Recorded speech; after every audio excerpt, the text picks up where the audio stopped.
Alright, so the first thing you're going to need is a canvas. Right in front of me I have an 11 by 14 just boxed canvas. Of course you can do this on any surface you'd like, but like I said, I'm doing this on a canvas today. Next, you're going to need a paint color. You're actually going to need at least 2 paint colors, but for this first step you only need the one. This is what I will be using today. And I just got it out and put it in this little paint cup. Alright, and you can use a paintbrush or one of these sponges. I will be using one of the sponges just because I think they're a little easier.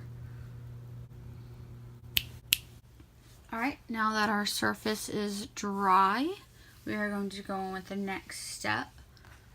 For this, you're going to need a paper towel holder, which I am actually just going to cut mine in half. Makes it a little easier to work with.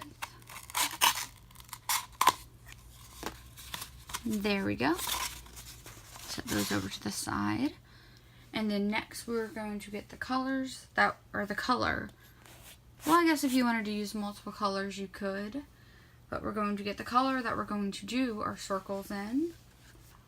And I am going to use these 2 paints to create a blue that I like, just because both of these, this one's a little too dark, this one's a little too light.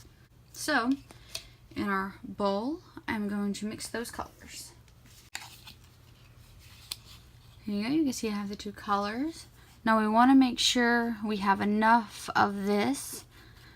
If you're just using a color straight out of the bottle, it's not as big of a deal.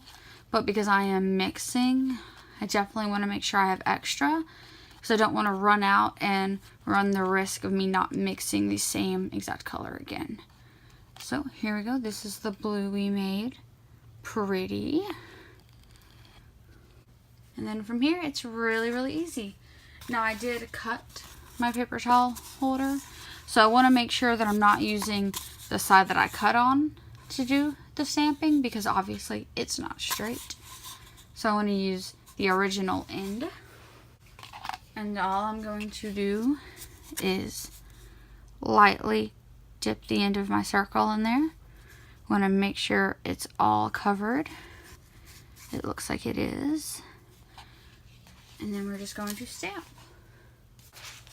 Alright, so y'all are at the top of the painting now. So keep in mind I am starting at the top.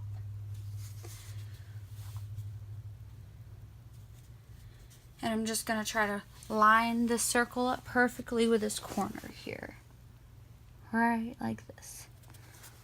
And then just stamp it. See? And we're just going to keep doing that. Where we're dipping in the paint. And then stamping.